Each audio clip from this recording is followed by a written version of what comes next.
Hoy en Vidas Cruzadas recibimos a Juan Claudio Ramón, diplomático y ensayista. Ha estado destinado en las embajadas de Ottawa y Roma y actualmente reside en Madrid. Complementa su labor como diplomático con el columnismo de actualidad y la reflexión filosófica, con especial atención a la historia de las ideas políticas y a la historia de las naciones. Con ustedes, Juan Claudio Ramón. Juan Claudio Ramón, bienvenido. Pues gracias, David, querido amigo. Primera pregunta que te quiero hacer. Como ex estudiante de los jesuitas, antiguo alumno de los jesuitas, ¿qué recuerdo guardas de los jesuitas y qué impronta reconoces todavía en ti? Bueno, es cierto que los jesuitas tienen esta fama de ser una orden religiosa muy volcada en la educación, y entonces supongo que los que pasamos por ahí pues nos reconocemos, tenemos un cierto aire de familia, y aunque yo creo que esto es cierto, tampoco sabría explicar muy bien por qué, tampoco quiero parecer petulante, no es que seamos superhombres ni supermujeres, ¿no? Pero en general sí que guardamos un buen recuerdo. Yo estuve 13 años efectivamente en el Colegio de Chamartín, aquí en Madrid. Es un colegio muy especial porque es la antigua finca de los duques de Pastrana y entonces tiene unos espacios muy abiertos, muy oxigenados, con unos horizontes muy grandes, y yo creo que ese es mi principal recuerdo, la verdad, la de ir todos los días prácticamente a un campus, ¿no? Luego, al revés, luego en la universidad mi experiencia se contrajo porque era un edificio. El campus yo lo viví prácticamente en el colegio, ¿no? Y estoy muy agradecido a la educación que me dieron. Creo que me inficionaron del deseo de saber y sí, supongo que algo quedó en mí de específico, pero no quiero aventurarme en darle nombre a esa especificidad porque, bueno, hay otros muchos sitios donde también puedes adquirir eso, ¿no? Y no querría parecer petulante, ¿no? ¿Tu vocación por la cultura, por la lectura, por la escritura, te viene en parte del colegio o lo atribuyes más a una influencia familiar? Bueno, las dos cosas. Es que, vamos a ver, yo creo que tanto como los jesuitas, a mí me influye, o creo que me influye, haber sido la última generación que hizo la EGB, la Enseñanza General Básica. Y yo he seguido de cerca los debates sobre las reformas educativas en los últimos años, y yo sí que recuerdo haber vivido una escuela que se dedicaba a la transmisión del saber puro y duro. Y recuerdo que eso era emocionante y me gustaba mucho la clase de historia, me gustaba mucho la clase de geografía, de ciencias naturales, de todo. O sea, la idea de que yo estaba ahí para aprender, no para pasármelo bien. Bueno, yo me lo pasaba bien aprendiendo. O sea, lo que no estaba ahí era para aprender a aprender o para gestionar mis sentimientos o cualquier otra cosa, ¿no? Yo fui a una escuela que todavía era una empresa transmisiva y, por supuesto, eso ha hecho de mí quien soy. Y luego, ciertamente, en mi casa somos muy lectores, ¿no? Cuando yo volví a casa, pues me encontraba con paredes forradas de libros, que eran los libros de mi padre y de mi madre, porque los dos eran muy lectores, y yo sabía que tenía ahí una especie de venero, ¿no?, al que acudir, y cogía un libro, no entendía nada, pero no sé, digamos que la mística del libro siempre ha estado muy presente en mí, sí. Tu segundo apellido es Jacob Ernst. Sí. ¿Y esto de dónde procede? Bueno, yo durante mucho tiempo me llamé Juan Claudio de Ramón Jacob, no solamente. Y el Jacob es un apellido judío de origen belga, aunque yo creo que el judaísmo ya, esa rama de la familia lo había perdido hace muchísimo tiempo. Mi abuelo Néstor era un belga de Lieja y no me consta que fuera o que practicara el judaísmo. Ciertamente su apellido lo era. Y luego, cuando él se murió, le hizo prometer a mi madre, y mi madre lo prometió de mil amores, que juntaríamos los dos apellidos belgas suyos para que no se perdieran o para que tardaran más en perderse. Y entonces yo pasé a llamarme, mi madre se cambió su apellido materno, paterno, y yo pasé a llamarme Juan Claudio de Ramón Jacob Ernst, que a veces le llama la atención a la gente, pero a mí me parece un nombre excesivamente largo, muy pomposo. En fin, yo casi, perdona mamá, pero me hubiera quedado con el Jacob a secas, ¿no? Y tiene esta circunstancia divertida de que son todo nombres, ¿no? Juan, Claudio, Ramón, Jacob, Ernst. Apellido propiamente parece que no tengo. Bueno, pero el D, ese artículo, por lo menos nos dice dónde empieza el apellido, ¿no? Porque si no sería difícil saber dónde empieza el nombre. Sí, el D en mi caso no es marca de hidalguía ninguna. Es que antes en los registros, cuando tu apellido era un nombre de pila, te autorizaban a ponerte el D efectivamente, para marcar el lugar donde empieza el apellido. ¿Y tu vocación diplomática de dónde te viene? ¿Tú estudias Derecho y después comienzas a estudiar la oposición inmediatamente? Bueno, es que casi, lo voy a decir así un poco bruto, es que yo no tengo vocación diplomática. O sea, yo soy diplomático, me gano la vida con la diplomacia, me gusta mucho ser diplomático, pero la palabra vocación se me antoja un pelín fuerte en este caso. Y de hecho yo llego casi un poco por prueba y error a la oposición al cuerpo diplomático. Yo tenía claro que yo quería opositar a un gran cuerpo del Estado. A mí, desde siempre, lo que tengo es vocación de servicio al Estado. El Estado me interesa desde un punto de vista teórico, pero también desde un punto de vista práctico. Siempre he pensado que esa era la empresa a la que yo quería dedicarme y lo sabía pues desde los años del colegio y seguramente gracias a los estudios de historia, ¿no? que tanto los jesuitas como mi padre me aficionaron a ellos, ¿no? Entonces, a mí la idea del Estado me gustaba y yo quería trabajar para el Estado. Y lo primero que pensé fue en ser abogado del Estado. Me gustaba mucho la idea, me gustaba el derecho, yo había estudiado derecho y me gustaba el Estado, pues dije, tate, ¿no? abogado de Estado. Lo que ocurre es que intenté, esa oposición la probé durante unas semanas y me di cuenta de que era como mascar serrín durante 9 horas diarias y que iba a poder conmigo. Y entonces vi qué otras oposiciones había, también de grandes cuerpos, y la de diplomático me pareció muy interesante, primero porque es una oposición era más llevadera en términos de temario, era más variada también, ¿no? Y me iba a obligar a aprender, a repasar los temas de derecho, pero también a leer mucha historia, a refrescar conocimientos de geografía y a introducirme también un poquito en la economía, ¿no? Porque la oposición incluye una parte no pequeña de temas económicos. Además, la ventaja de perfeccionar mi nivel de idiomas y de... Bueno, en fin, en ese momento tenía fama, y yo creo que sigue teniendo fama, de ser la oposición más humanística de todas, ¿no? Digamos, de estas oposiciones a grandes cuerpos del Estado.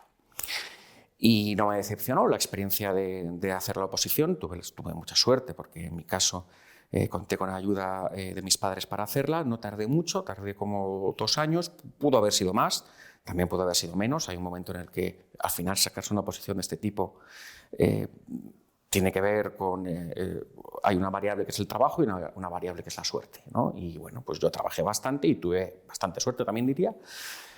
Y la probé en 2 años y medio y la verdad es que guardo buen recuerdo, porque para mí fue una especie de ampliación de estudios y a mí me gusta mucho estudiar. O sea, me gustaba despertarme y ver la mesa llena de libros abiertos, apuntes y la verdad es que cuando pienso en esos años, aunque parezca... Ya sé que este no es el recuerdo que tiene mucha gente de su oposición, pero para mí es el recuerdo de años felices. ¿Qué se siente cuando uno aprueba la oposición? ¿Qué se siente cuando uno ve su nombre en la lista de aptos tras el último ejercicio? Hombre, estás muy contento porque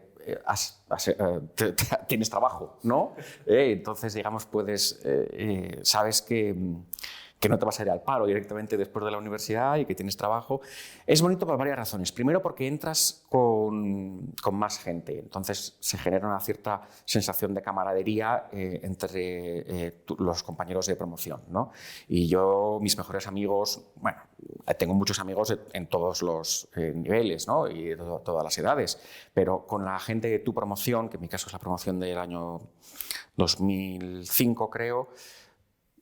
Sí, 2005, sí, 2005, pues digamos que la relación es muy especial, ¿no? Tengo muchos compañeros y compañeras que nos lo pasamos genial cuando nos reencontramos, porque hemos hecho el mismo camino juntos, hemos sufrido juntos y hemos merecido premio juntos, ¿no? Y luego también pues yo me sentí contento de haber honrado la confianza que habían puesto en mí mis padres, ¿no? Que me habían estado ayudando esos 2 años. Como diplomático, aunque hablas ahora de haber hecho ese camino juntos con tus compañeros de promoción, tus compañeros de corte, tú tienes un rasgo muy distintivo como diplomático y es que no te guardas tus opiniones políticas, sino que eres una persona que participa activamente en el debate público, que publicas en prensa desde hace ya varios años. Ahora mismo tienes incluso una columna fija en el diario El Mundo. ¿Cómo has conciliado o cómo te han conciliado tu labor diplomática con esta expresividad tan patriótica en el fondo, pero tan poco frecuente? Bueno, es verdad que yo soy un poco... No es un caso inédito, porque en la carrera ha habido, por supuesto, como todo el mundo sabe, hay diplomáticos, los ha habido, los hay y los habrá, que combinan su vida diplomática con la escritura. Eso es muy conocido. Combinarla con el columnismo político o con algún tipo de periodismo ya es un poco menos habitual, ciertamente, aunque, bueno, me viene a la cabeza el caso de José María Ridao, que también publicó muchísimo en prensa y nunca dejó de ser un diplomático, aunque sí que es verdad que él alternaba periodos dentro de la carrera con periodos de excedencia. Y en mi caso no, yo nunca he estado en excedencia y es verdad que lo he compaginado una creciente presencia en los medios con mi ejercicio diario de la diplomacia. Bueno, yo creo que primero el Ministerio ha sido liberal en este aspecto, no me ha prohibido expresar mi opinión, ninguno de los gobiernos, no he recibido nunca toques de atención y se ha respetado bueno, no tanto mi libertad de expresión, creo yo, sino mi autonomía de criterio para saber qué cosas puedo decir y cuáles no, porque yo también he sido consciente de que mi posición me vedaba ciertos temas. Yo, por ejemplo, en mis columnas nunca hablo de política exterior. No, o sea, no puedo solucionar una columna pues dando un palo antes a Trump o a Boris Johnson o a quien sea, porque yo ahí sí que soy consciente de que yo soy un diplomático y aunque tenga una representatividad muy pequeña porque no ocupo un puesto de gran relevancia, pero bueno, la tengo y no quiero que ninguna opinión mía en política exterior pueda entrar en colisión con el rumbo marcado por mi ministro o mi ministra. Con lo cual yo nunca... Curiosamente, nada de lo que escribo tiene que ver con política exterior. Y no he echado de menos esa posibilidad porque realmente yo me introduzco en el debate público español debido a mi preocupación por la crisis nacional española, ¿no? Y entonces, en la medida en la que yo he opinado sobre problemas internos y sobre nuestra crisis política, ¿no? En particular... muy concernido por lo que estaba pasando en Cataluña, ¿no? y por la salud del Estado, pues bueno, no ha habido, yo creo que no ha habido incompatibilidades y espero que mis compañeros no hayan pensado nunca que yo estaba diciendo tonterías por ahí, ¿no? Siempre pienso, cuando escribo una columna, siempre, o sea, mi lema es no digas tonterías. ¿No? Pero en particular es que ningún compañero tuyo del ministerio se avergüence de lo que estás escribiendo. Has hablado de tu preocupación por España. Esto es algo que es muy latente en todo lo que escribes. ¿Cómo fuiste viendo la necesidad, o cómo cifrarías esa necesidad de pronunciarte sobre la salud de España, o cuáles dirías que son los síntomas que empezaste a detectar? Bueno, claro, yo empiezo a escribir porque me doy cuenta de que yo me he convertido en un funcionario de un Estado que zozobra, ¿no? Y yo me decía a mí mismo, oye, es que yo no he opositado a Albacea del Estado ni para cargar su féretro, ¿no? O sea, si yo soy diplomático y quiero seguir siendo diplomático, pues tendrá que seguir existiendo el Estado, ¿no? Y el Estado estaba pasando y sigue pasando por un momento delicado, ¿no? Esta vieja cosa tan vieja que no sabemos si existe, que es el Estado español, ¿no? Yo estoy bastante identificado, estoy muy socializado en la idea de la existencia de España en casa. Mi casa lo presidía, bueno, lo preside todavía. Quiero decir, la casa de mis abuelos estaba presidida al comedor por el boceto del cuadro que ganó en 1912 el concurso para la celebración del centenario de las Cortes de Cádiz, que es este cuadro que todos hemos visto muchas veces. Creo que está en el Senado, ¿no? Y describe la plaza de San Felipe Neri en Cádiz, el momento en el que se está leyendo la Constitución que se acaba de aprobar, y hay ahí unos majos y unos señores aplaudiendo y tal, ¿no? Mi abuelo se encontró el boceto de ese cuadro en el rastro hace ya años y lo compró, y estaba en su comedor, y luego ahora está en casa de mi padre, y bueno, pues digamos que ha sido una presencia tutelar en mi vida. O sea, a mí me han enseñado a creer en la nación española, y en que la nación española tiene un valor, ¿no? Y que merece la pena preservarla. Y lo mismo del Estado, ¿no? Yo puedo decir que mi camino ha ido del Estado a la nación, más que de la nación al Estado, ¿no? Yo primero creo que lo importante es el Estado y que la nación, bueno, es una especie de Estado sentimental, vaporoso, fluctuante, y luego poco a poco me voy dando cuenta de que Estado y nación están más entramados de lo que a mí me gustaba aceptar, y que si quieres preservar uno tienes que preservar el otro, ¿no? Al fin y al cabo, la nación es el invento de los europeos para anudar solidariamente a millones de personas, ¿no? La forma nación realmente es lo que ha permitido la experiencia del vivir juntos, superando la escala de la ciudad, ¿no? Y esto, en el caso español, pues bueno, pues no se puede dar por descontado, porque yo soy muy consciente de que las naciones son cosas contingentes y que pueden desaparecer, no diré de un día para otro, pero sí de una década para otra, si no nos preocupamos de seguir con esa cadena de transmisión, ¿no? Y el problema que tú me decías, que yo notaba, es que esa cadena de transmisión se había interrumpido, que sencillamente España poco a poco estaba dejando de ser una comunidad. Y sin ese sentimiento comunitario, el Estado al final también desaparece. Uno de los debates que hemos tenido también nosotros es precisamente sobre la nación. Tú hablas de que son contingentes y de que son un invento para anudar al Estado, ¿no? O a los ciudadanos dentro del Estado de manera solidaria. Uno de los debates, sin embargo, que permanece es si ese anudamiento es arbitrario o no. Y ahí tú has defendido siempre que no, que existe esa tradición que justifica que se dé un tipo de anudamiento, ¿no? Que hay una especificidad que no es arbitraria. Bueno, vamos a ver, es que la palabra arbitrario es complicada. Lo que no es imaginario. Cuando decimos que las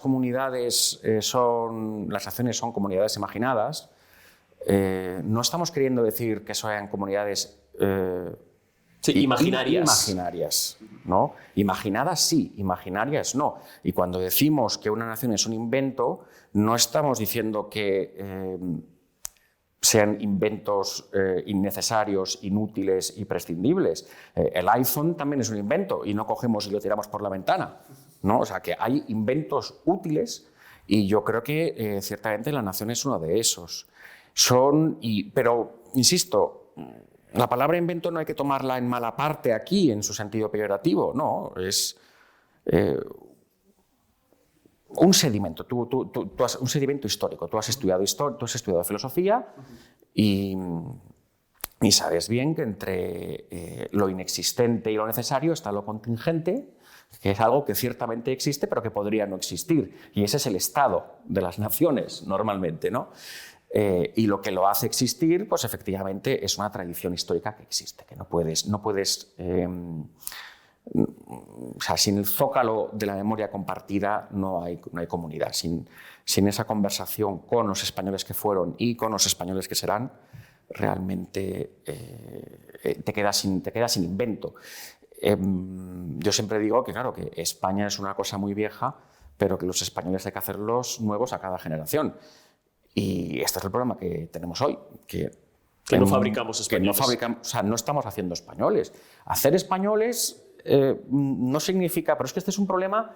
Esto es algo que ocurre en todos los países. También todos los días alguien se está encargando de hacer franceses, de hacer italianos, de hacer ucranianos hoy, ¿no? De hacer británicos. Se puede hacer de una manera más abierta, más cerrada, más inteligente, más beocia. Pero ciertamente tú tienes que generar sentimiento de comunidad, y si no, pues no la tendrás. Uno de esos eslabones... Ojo, un segundo, si no, sí, no tendrás comunidad, o sea, habrá otra comunidad, porque lo que no hay es vacíos comunitarios. O sea, si tú generas un vacío nacional, llegará otra para rellenarlo. Uno de esos eslabones de transmisión nacional, podríamos decir que fue la transición española. La transición que apareció o fue aceptada como un gran consenso y con un valor de unificación, y que sin embargo tiene una salud discutible, probablemente por lo menos desde la crisis de 2008, ¿no? ¿Cómo valoras tú el cambio generacional que ha habido respecto a la transición? Bueno, esto es muy interesante y para mí esto es capital. Yo soy un español de 1982. Con lo cual, yo no soy un español de la transición, yo soy un español... transitado. Exacto, de la España transicionada, ¿no? Y pertenezco a una generación... creo que los del 82 todavía somos el último año al que se nos considera millennials, porque teníamos 18 años en el paso del milenio, o sea, estábamos haciendo la mayoría de edad en el milenio, ¿no? O sea, que los tardomillennials españoles... Cuando pensamos en la transición, pensamos en algo que nosotros no hemos protagonizado, ¿no? Y tenemos que aceptar el relato que se nos ha transferido. El relato de la transición es un relato de reconciliación. Es un relato en el que no había una España y una anti-España, sino dos Españas verdaderas que habían entrado en guerra y que se habían reconciliado.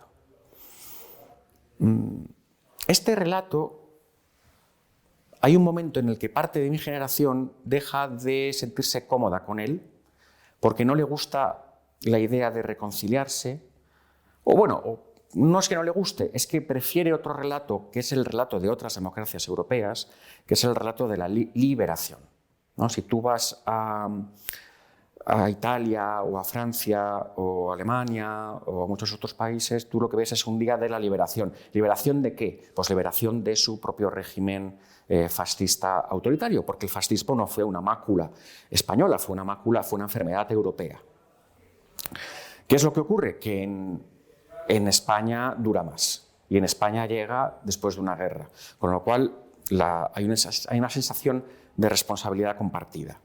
Y además el dictador se nos muere en la cama. Quiero decir, el gran hecho diferencial español respecto de Europa es que no es haber tenido un dictador, es que nuestro dictador no tiene un fin violento. Y como no tiene un fin violento, no podemos hablar de una liberación. O sea, España no se ha liberado de Franco. Lo ha superado, pero no hay un momento en el que tengamos la imagen de un régimen fascista derrotado.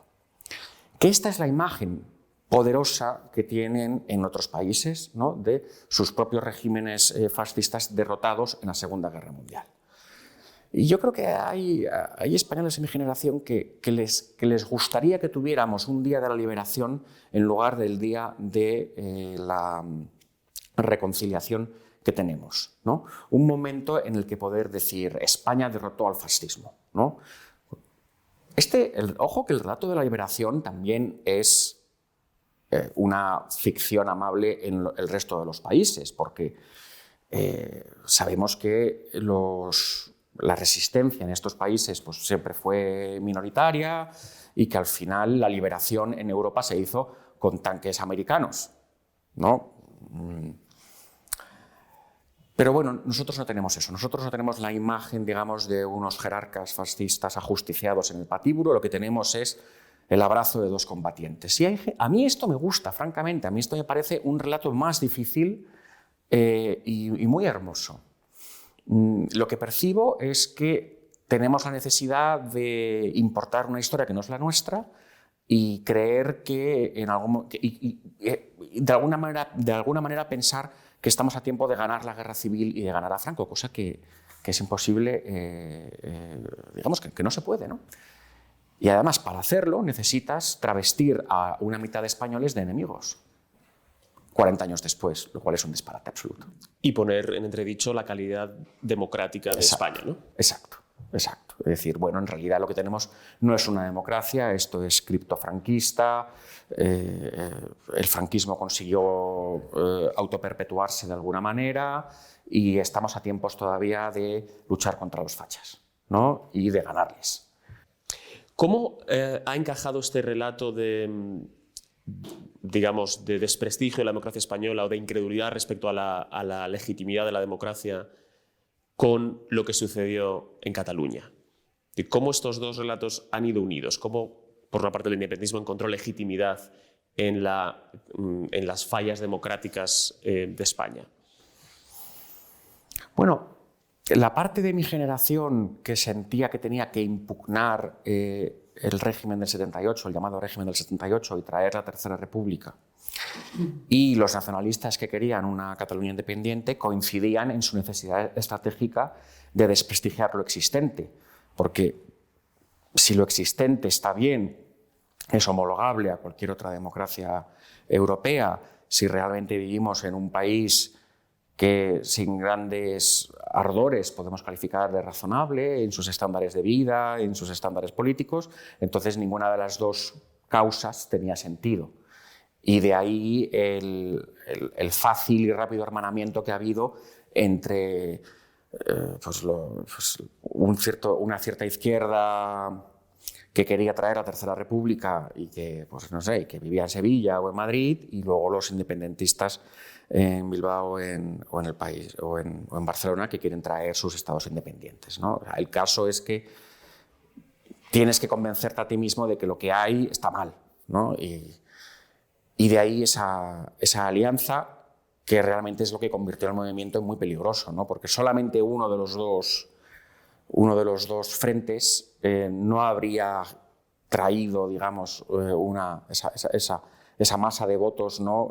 cuestionadora de las instituciones. Entonces, la pregunta ¿cuál era? Bueno, no, la respondió. La pregunta era cómo se formó esa alianza, digamos, ¿no? entre quienes desacreditaban a la democracia y cómo se aprovechó ese relato por parte del nacionalismo. Pero bueno, está... En ambos casos, España es un desvalor.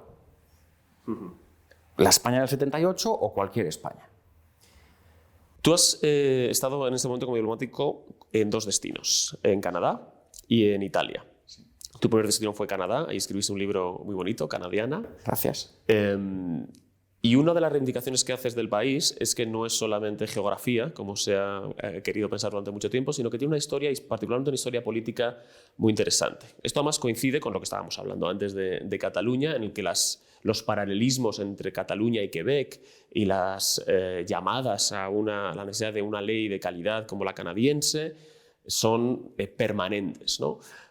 Con tu conocimiento de Canadá, ¿qué te interesa de Canadá y qué te interesaría de Canadá ver en España? ¿Y cómo valoras estas comparaciones que ha habido siempre entre Canadá, entre el caso de Quebec y el caso de Cataluña?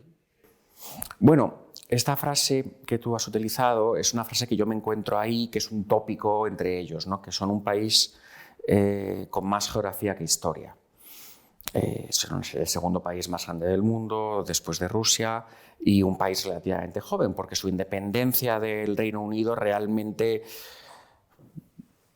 bueno, en función de dónde pones el nacimiento del país, es más antigua o más reciente, pero no es muy vieja en ningún caso.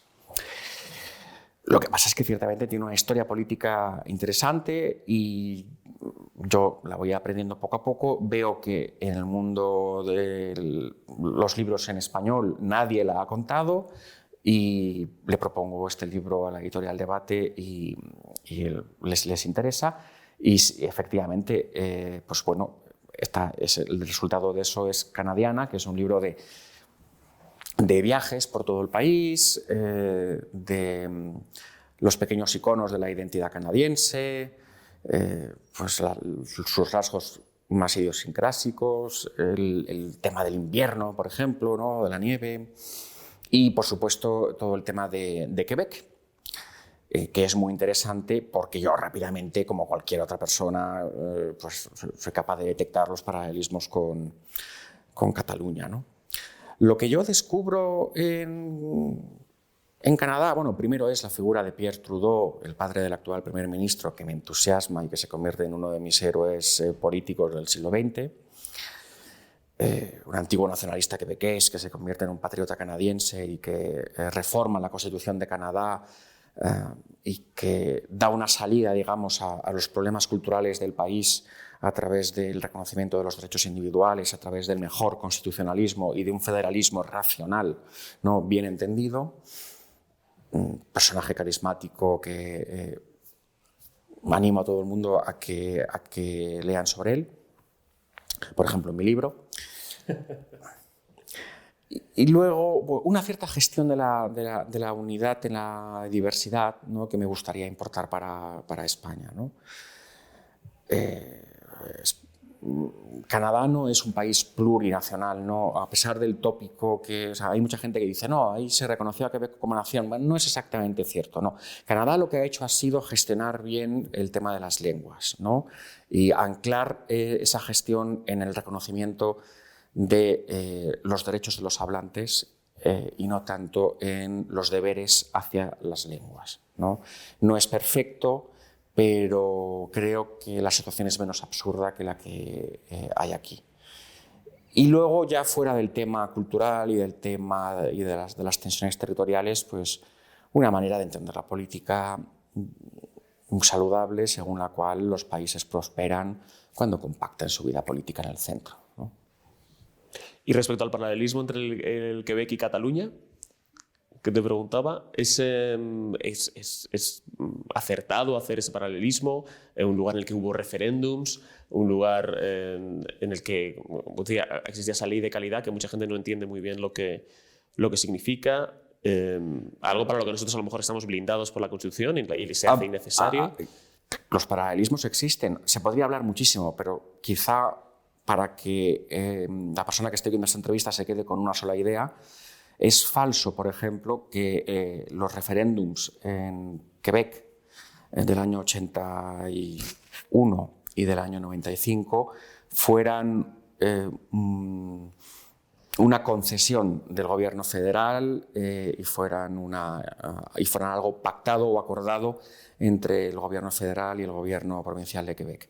Esos dos referéndums fueron legales, pero unilaterales. No fueron el resultado de una negociación, ni fueron una oferta que hizo Ottawa a los quebequeses, y no sabemos exactamente qué es lo que hubiera pasado si hubiera salido que sí en ambos casos, porque mi intuición es que el gobierno federal no los hubiera reconocido, ¿no? Con lo cual, cuando a veces se escucha, cuando a veces se dice que Madrid tendría que aprender de Ottawa y hacer lo que hicieron, no, perdón, Ottawa en ningún momento concedió el referéndum, dejó que ocurriera, eso es verdad, y luego, viendo el vacío legal que había y que permitía convocarlos, legisló para restringirlos, no para prohibirlos, pero sí para restringirlos fuertemente, y eso es la ley de claridad. Stéphane Dion, el padre de la ley de claridad, siempre ha dicho cuando ha venido por España que a nosotros no nos hace falta una ley de claridad porque nuestra Constitución es clara. El problema que tenían ellos es que su Constitución no era clara. Yo creo que en realidad el único precedente internacional que debiera contar es el de Escocia, porque ahí sí que estamos hablando de un referéndum legal y acordado, lo cual no fue el caso en Canadá. Tu segundo destino, que fue Roma, donde viviste 5 años, también te ha dado material para un libro de próxima publicación, sobre el que ya tendremos seguro ocasión de charlar. Pero para terminar, quiero que me cuentes un poco sobre tu experiencia italiana. ¿Qué destacarías de un país que para alguien tan apasionado por la historia y por la cultura ha debido ser pues, un estendal permanente, ¿no? Lo es. No, Italia es sencillamente el país más bello del mundo y eso es un hecho cierto, sin vuelta de hoja. Pero yo diría que a mucha distancia del segundo o del tercero. ¿No? Yo sé que nosotros pensamos en España y en Francia y en Portugal y un poco en toda Europa como países muy ricos en patrimonio, y lo somos. Pero me parece a mí que lo de Italia es otra dimensión y es un país que inagotable, maravilloso. No sé, para mí ha sido un cierto desgarro tener que volver, la verdad, tanto de Italia como de Roma, que es una ciudad infinita, más infinita que eterna, seguramente, donde, bueno, yo en el libro que saco ahora, que se llama Roma desordenada y que es mi intento de captar la ciudad, algo insensato porque no se puede captar, porque la ciudad nunca se acaba y porque no basta una vida para conocerla, yo ahí digo que es el arca de Noé de todas las historias de la humanidad, ¿no? El arca donde se han salvado nuestras historias y donde uno puede ir ahí y verlas y estudiarlas y aprenderlas y amarlas. Es un país muy especial. A mí se me han quitado las ganas de compararme con Italia, francamente, después de haber pasado 5 años allí. Y quiero mucho a España, ¿eh? Bueno, muchísimas gracias. Para terminar, te hago una pregunta que le hacemos a todos los invitados, que es ¿a quién te gustaría que trajéramos aquí? ¿A quién te gustaría nominar para ocupar tu sitio en un futuro próximo? Es que estáis trayendo a mucha gente todas las semanas, muy interesante, ¿no? Pues, ¿por qué no te traes a Dani Capó? Y así le obligas a volar desde Palma y que venga aquí a The Objective a conocer a la gente. Fenomenal. Es un colaborador de esta casa. Tomamos nota. Y nos lo llevamos a cenar por ahí. Efectivamente. Pues muchas gracias. A ti. Claro.